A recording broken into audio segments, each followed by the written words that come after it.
Begini seharusnya remaja kita. Wah, ini tema yang menarik. Kita sudah memulai pembahasannya pada pertemuan sebelumnya dan kita masih akan ini Ustadz ya, akan masih membincang dari perspektif psikologi. Ya. Kita ingin juga menempatkan psikologi ini bukan sebagai ilmu asal-asal, ilmu abal-abal, tapi ilmu yang memang harus mempertanggungjawabkan keilmiahannya. Betul, betul. Kemarin kita bicara tentang remaja yang seharusnya itu Ustadz itu remaja yang mampu menjawab 3 isu utama. Betul ya, 3 isu utama itu yang pertama adalah berkenaan dengan love and relationship. Love and relationship. Iya, sebenarnya relationship itu kan berarti hubungan begitu ya. Kalau pada asalnya relationship kan berarti hubungan dengan lawan jenis, cinta dengan lawan jenis. Tetapi belakangan menjadi semakin ruwet karena munculnya gender-gender. Dulu itu seks itu garis miring gender. Jenis kelamin itu dalam garis miringnya adalah gender. Tetapi sekarang menjadi semakin ruwet sehingga banyak yang akhirnya kacau karena dibedakan seks itu male and female, laki-laki dan perempuan. Ini bukan menunjukkan saya setuju ya. Karena ini sebenarnya bukan perkembangan dari psikologi, melainkan ini adalah proses-proses perubahan di masyarakat yang kemudian dicekokkan ke dalam berbagai aspek gitu. Sementara untuk gender itu ada 15. Allahu Akbar. Na'udzubillahi min dzalik lebih tepatnya. Na'udzubillahi min dzalik. Itu bisa bertambah-tambah ya dengan tambah kerusakannya ya. Istri saya sempat tanya apa saja itu, tidak penting untuk dipahami. Karena yang paling penting adalah meyakinkan kepada anak-anak kita dari awal, dari usia yang paling awal, dengan memperhatikan tuntunan agama ini, menjauhkan dari hal-hal yang dibenci oleh agama ini. Di antara yang dibenci oleh agama ini adalah laki-laki yang berpakaian berlagak seperti perempuan, perempuan yang berpakaian dan berlagak seperti laki-laki, begitu. Artinya dari awal ini sebenarnya kalau kita mengikuti tuntunan ini, bukan hanya secara zahir, bahkan zahirnya pun, tadi kan bukan hanya secara zahir, tapi bahkan secara zahir pun itu sangat baik. Memudahkan anak dari usia paling awal, jauh sebelum mereka mumayyiz, apalagi setelah balik, dari awal mereka itu sudah jelas, saya laki-laki, saya perempuan, begitu. Ini isu pertama ya Ustaz? Isu pertama, yang nanti insya Allah kita bahas. Ya, ini hanya untuk penyegaran saja. Yang karena itu nanti ketika menjelang balik, anak-anak itu sudah harus kita siapkan orientasi untuk menikah dan berkeluarga. Sehingga mereka dari awal itu sudah punya kerangka bahwa saya itu harus begini. Dengan demikian maka mereka tidak tertarik untuk pacaran. Kemudian yang kedua adalah mengenai profesi dan pekerjaan. Isu kedua profesi. Ini berkaitan pula dengan ini Ustaz. Pendidikan dan pekerjaan gitu. Pendidikan dan pekerjaan. Dan yang paling pokok dalam hal ini bukanlah pemetaan bakat mereka. Yang dalam hal ini lagi-lagi kita melihat bahwa ketika kita itu belajar tidak tertib, maka pemetaan potensi pun direduksi, dikebiri menjadi hanya seolah-olah urusan minat dan bakat. Yang minat dan bakat itu pun direduksi lagi seolah-olah minat itu adalah kata lain dari bakat, seperti sayur mayur. Padahal minat itu sendiri, bakat itu sendiri. Dan saya sempat menyinggung tempo hari mengenai 5 macam potensi yang kita tidak membahasnya.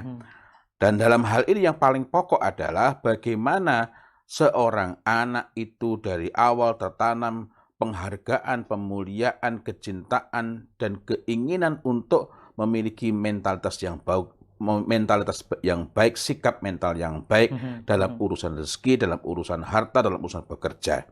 Karena di antara hal yang menyelamatkan kita ketika kita ingin mendidik anak-anak kita ialah kita menafkahi untuk diri kita sendiri nafkah yang baik. Nafkah yang baik ya. Nah, ini menjadi tidak make sense. Anak-anak kita menjadi tidak begitu memperhatikan ke arah sana. Jangankan nafkah yang baik, sekedar halal haram, kok sekedar ya, apalagi ini fundamental ya, sangat fundamental. itu pun tidak peduli lagi ketika orientasinya banyak, sebagaimana orientasinya Yahudi, sebagaimana orientasinya Korun, dan orang-orang terdahulu yang telah disebutkan kebinasaannya. Kemudian isu yang ketiga, sekali lagi ini menyegarkan kembali, adalah berkenaan dengan nilai-nilai.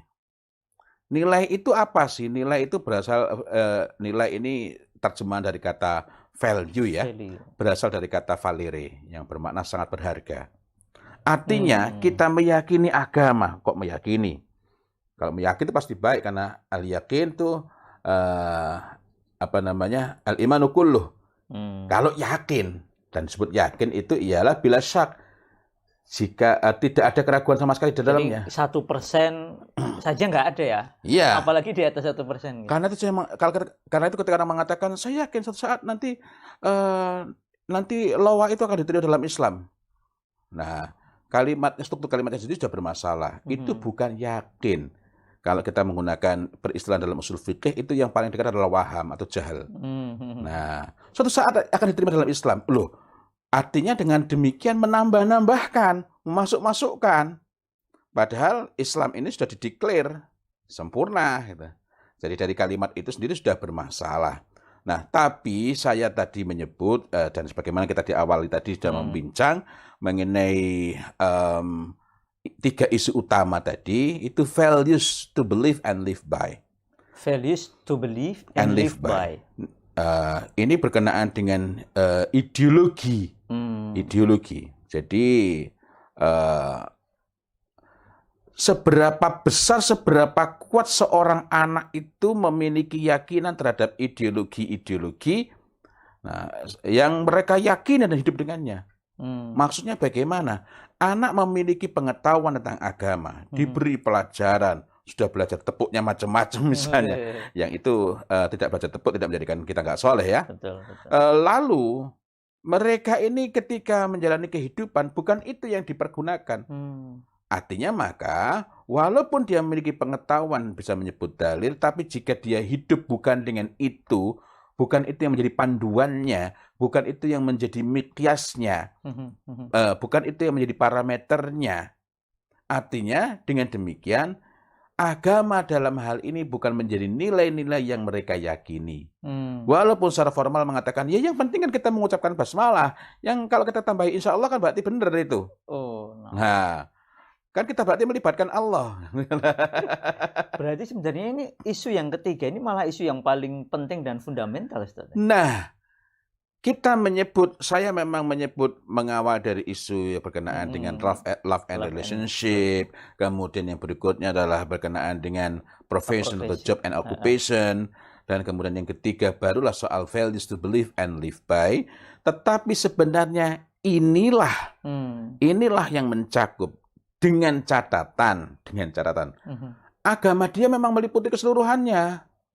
Bukan hanya mengatur urusan-urusan yang sifatnya ritual. Dan sungguh begitulah yang ada pada agama kita itu. Kenapa kok menjadi 3 isu utama ini seperti dibeda-bedakan? Karena sebagian keyakinan itu tidak mencakup keseluruhan. Maksudnya keyakinan selain Islam ya ini? Iya, maka saya bedakan dengan agama kita. Betul. Sebagian keyakinan itu tidak mencakup keseluruhan. Sementara agama kita itu adalah ad-din. Ad-din itu konsekuensinya, perbedaannya adalah dia mengatur seluruh urusan sehingga andai kata aspek ketiga yang sebenarnya aspek paling mendasar, paling fundamental ini bukan hanya menjadi spirit, bukan. Kalau kita berbicara dalam konteks sekuler, ini nanti akan menjadi spirit. Tapi dalam agama kita tidak. Karena urusan harta, urusan pekerjaan, urusan cinta, gitu ya. Baik mereka yang menikah tanpa sebelumnya ada perasaan cinta maupun ada. Loh, boleh? Itu nanti pembahasan tersendiri. Tapi misalnya kita mendapati lam yuralil mutahabaini illa nikah. Tidak ada yang tampak lebih indah bagi 2 orang saling mencintai kecuali pernikahan. Artinya ada tata aturannya. Dalam agama kita nilai-nilai agama kita ini bukan hanya menjadi spirit. Iya, iya. Dan kita perlu berhati-hati dengan kata spirit loh. Iya, iya, Karena iya. spirit itu orang seringkali menganggap bahwa kalau bicara spiritualitas itu mesti agama. Tidak. Dalam konteks sekuler, nilai itu nggak ada hubungannya dengan agama. Karena nilai itu transendensi dengan kosmos, dengan semesta. Seperti spiritual intelligence itu ternyata malah tidak mengakui adanya Tuhan ya. Betul. Sama seperti memilukannya kalau ada muslimin mengeluh-elukan God spot. Yang God spot itu di istilah itu dicetuskan oleh Vilayanur Sri Ramachandran, VS Ramachandran. Dia seorang ateis. Na'udzubillah. Nah, kenapa titik itu disebut sebagai God spot? VS Ramachandran menyebut itu sebagai olok-olok terhadap agama. Yakni titik itu di kepala, di bagian kepala kita itu enggak, itu di otaknya, di otak itu yang disebutkan VS Ramachandran itu yang aktif pada saat, mohon maaf, seorang itu orgasme. Atau ketika trans sedang nari, titik itu aktif. Nah, titik itulah yang disebut oleh VS Ramachandran sebagai God spot. Lalu karena kita ini tidak menelusuri awalnya, lalu mengatakan ini ada titik Tuhan. Loh, bagaimana kita bisa mengatakan titik Tuhan yang bilang nggak percaya Tuhan? Ateis. Iya kan? Iya, iya, iya. Nah, tapi kita kembali lagi kepada tadi idealisme itu. Idealis. Ya, pada nilai-nilai. Nah, apa tandanya, apa cirinya bahwa nilai-nilai itu betul-betul terserap, betul-betul hidup dalam diri seseorang, yakni munculnya idealisme. Itu walaupun, mohon maaf ini kan, kalau kita bicara anak dan remaja, itu remaja usia belasan tuh bisa Ustaz punya idealisme yang kuat gitu. Nah, idealisme itu apa sih? Sebelum kita bicara idealisme yang kuat, idealisme apa? Nah, kita perlu belajar membiasakan dengan takrif. Idealisme itu seperangkat nilai yang membangkitkan keinginan kuat untuk mewujudkannya. Membangkitkan keinginan kuat untuk mewujudkannya. Baik yang sifatnya parsial, secara baik sebagian, ataupun keseluruhan. Nah, contoh. Seorang anak saya, mudah-mudahan Allah Ta'ala jaga dia, mudah-mudahan Allah Ta'ala muliakan dia. Ketika umur 8 tahun, dia punya tekad yang kuat.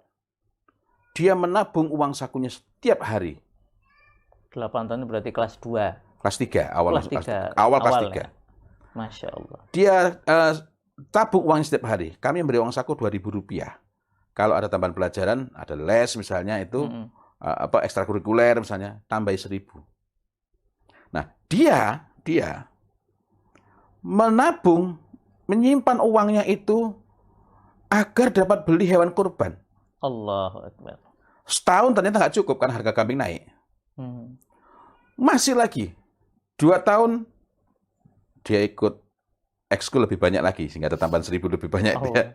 Untuk ditabung. Iya. Allah. Loh, ada yang mengatakan, wah itu kan berbahaya. Berbahaya jika memang tampak anak itu terbebani.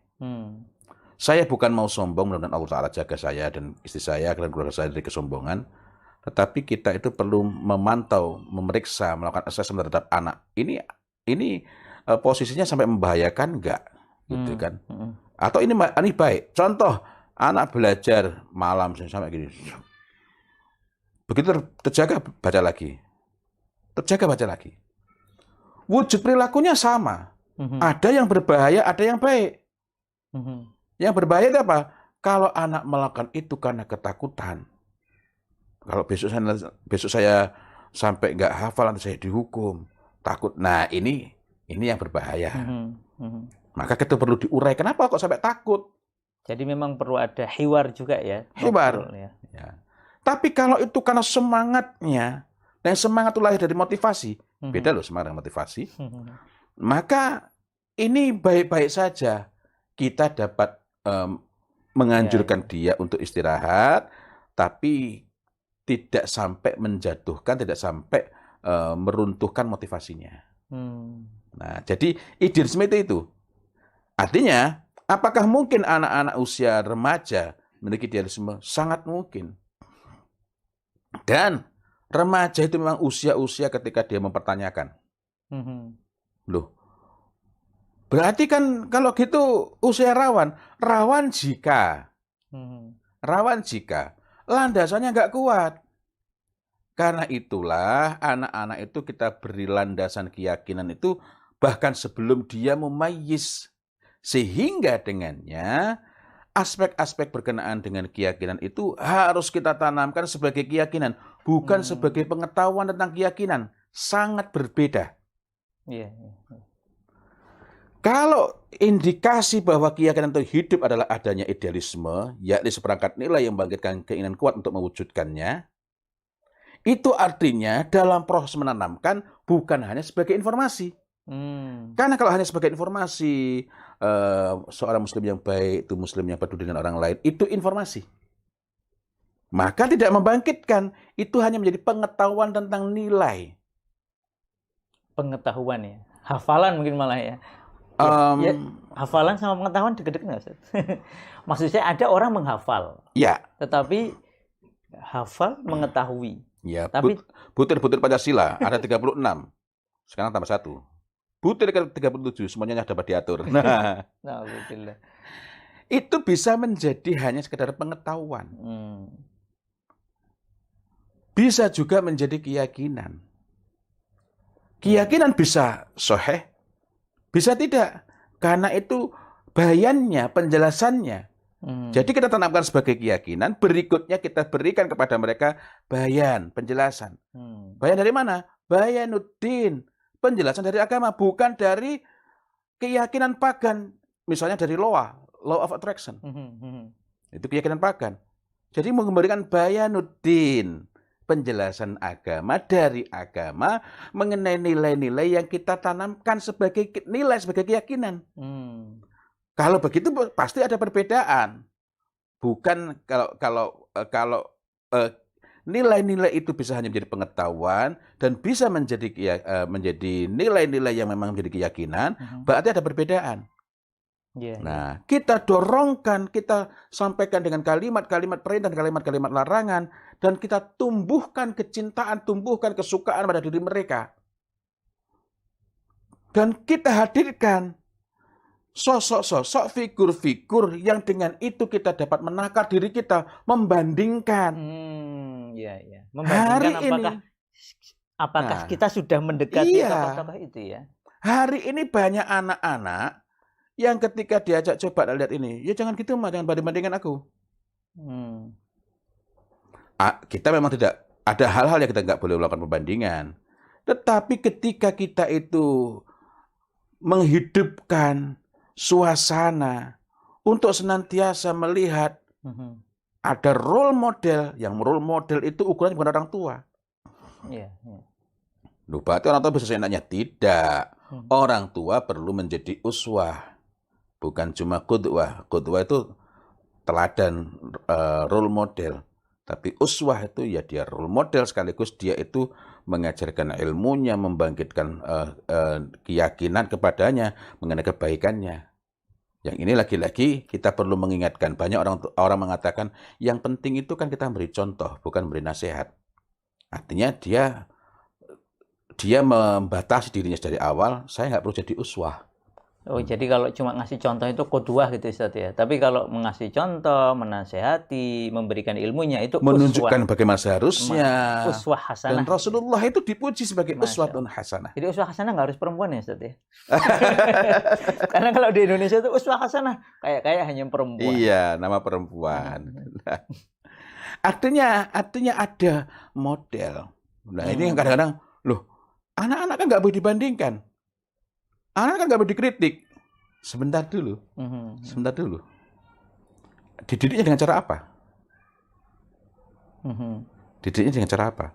Kita menceritakan masa lalu misalnya. Itu bisa menjadi hal yang enak dibahas.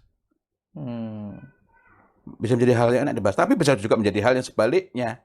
Karena itulah kita perlu betul-betul. Ini sekarang ini kan banyak orang tua yang risau.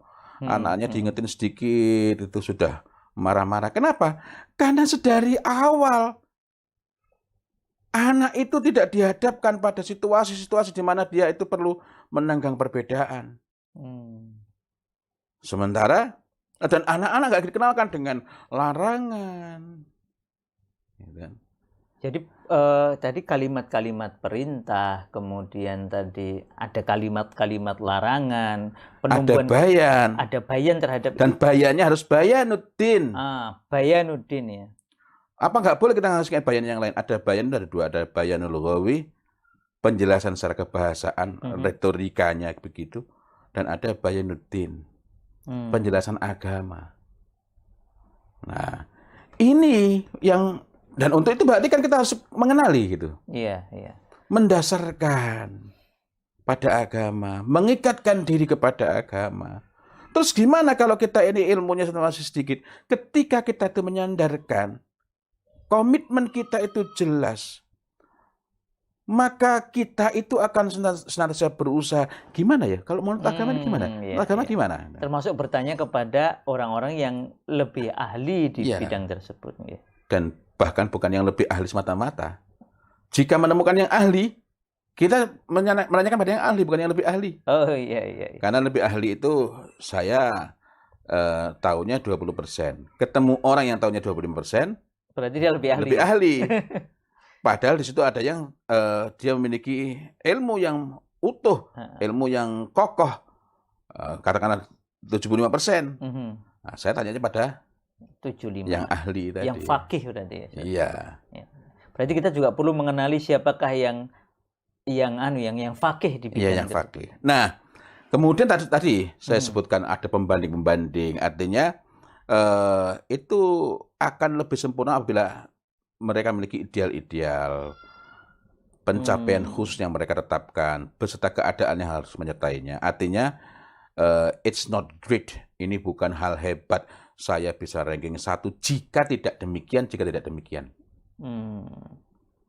Nah, remaja perlu ya ditantang dengan sebelum ideal. Sebelum remaja. Sehingga ketika remaja itu menjadi nilai yang hidup pada dirinya.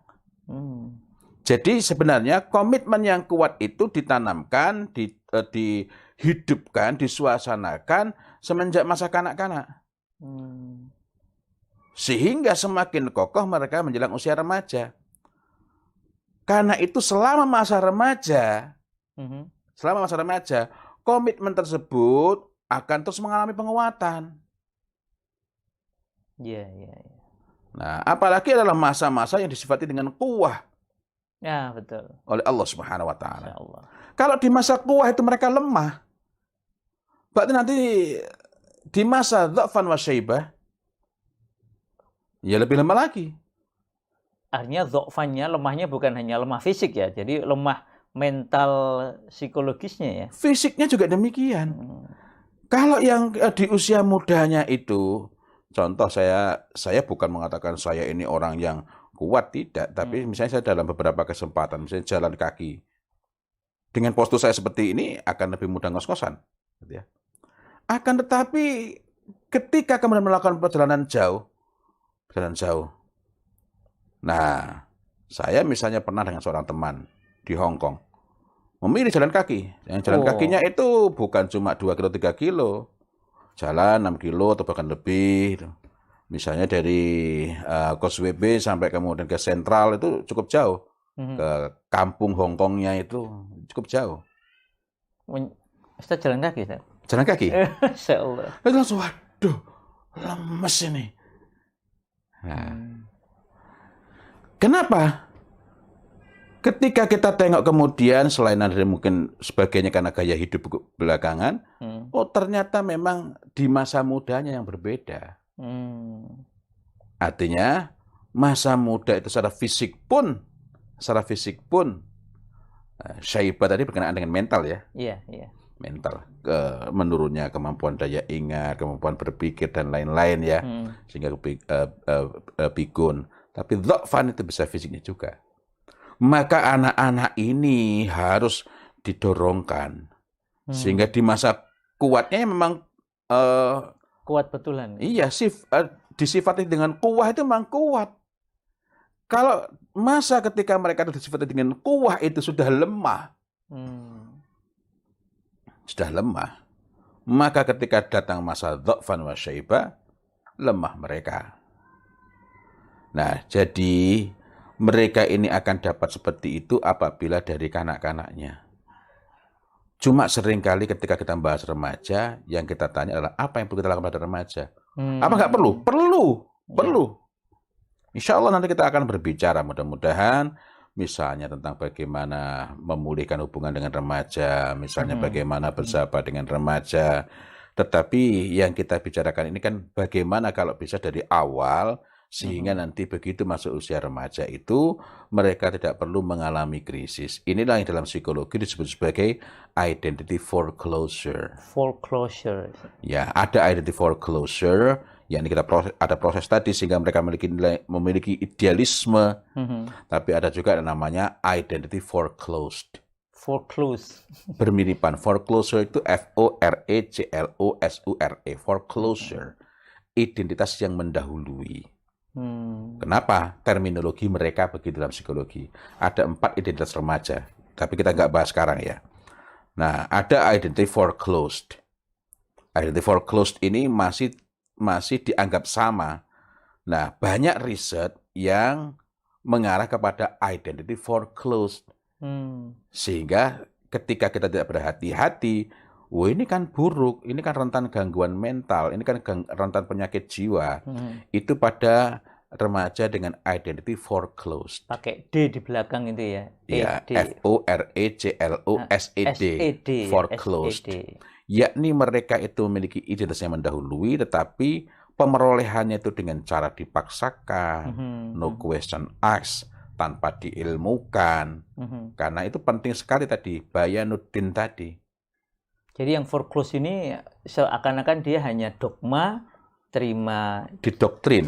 Dogma itu baik. Didoktrin, kemudian tidak boleh mempertanyakan sama sekali. Iya. Nah, kalau dalam dogma sendiri, agama, akidah itu dogma. Justru kita memberikan Bayanuddin, artinya memberikan penjelasan menurut agama, sehingga mereka bisa menerima, oh iya. Artinya memasukkan dogma itu sehingga mereka menerima Bayanuddin. Soalnya kadangkala judulnya sama, tapi kemudian penjelasannya bukan penjelasan dari agama ini. Sedekahlah nak, sedekahlah nak. Bukan karena ini yang disukai oleh Allah. Bayarnya terus dari Majusi atau dari ala Yahudi. Nanti kamu akan dapat cashback. Dapat cashback. Nah, artinya judulnya sama. Didorong-dorongan juga. Bayannya bukan Bayanuddin. Sehingga judulnya sama, tapi tidak membangkitkan idealisme. Karena orientasinya pun orientasi mendapatkan, bukan orientasi untuk memperjuangkan, untuk mewujudkan. Sehingga mereka bukan menjadi idealis. Allah Akbar. Masya Allah. Alhamdulillah. Luar biasa ini kayaknya makin digali makin banyak yang bisa kita perbincangkan ya Ustaz ya. Apalagi hari ini banyak orang tua, banyak pendidik, para guru ini mengeluhkan anak-anak muridnya, remaja-remajanya usia SMP, apalagi SMA, bahkan yang sekarang SD sudah mulai banyak melakukan perilaku-perilaku yang jauh sekali dari kebaikan, apalagi dari agama. Dan kalau ditegur sedikit, mereka bisa marah. Kenapa? Dari awal mereka tidak pernah mendapatkan apa yang Allah sendiri katakan kita itu nanti akan diuji dengannya. Dengan apa? Dengan perintah dan larangan. Tetapi hari ini banyak manusia, baik itu bernama orang tua ataupun yang dilabeli sebagai guru, meskipun pekerjaannya sebenarnya hanya mengajar, bukan sebagai guru, itu menjauhkan dari perintah dan larangan. Gara-gara mengikuti bayan pagan atau bayan yang lainnya tadi. Yang jelas bukan Bayanuddin. Bukan bayan. Masya Allah. Demikian para pemirsa sekalian, para sahabat Al-Aqsa sekalian, perbincangan kita yang kedua tentang begini seharusnya remaja kita. Ternyata untuk menjadikan remaja idealis kita harus menyiapkan semenjak bahkan sebelum masa tamyiz ya, sebelum masa 7 tahun, Masya Allah. Sehingga ketika anak ini sudah masa mumayyiz atau nanti lebih tinggi lagi baligh mukallaf, mereka memang menjadi remaja-remaja yang idealis, bukan remaja yang mengalami krisis. Demikian insya Allah, semoga bermanfaat. Insya Allah kita berjumpa lagi di kesempatan bulan depan, masih membahas tentang begini seharusnya remaja kita. Semoga yang sedikit ini bermanfaat. Semoga Allah Ta'ala jaga diri kita, anak-anak kita seluruhnya menjadi hamba-hamba yang Allah Ta'ala ridhai hingga akhir hayat kita. Sehingga bersama keluarga kita insya Allah bisa bersama-sama di jannah, di surga yang mengalir di bawahnya sungai-sungai. Demikian, wabillahi taufiq wal hidayah. Wassalamualaikum warahmatullahi wabarakatuh. Waalaikumsalam.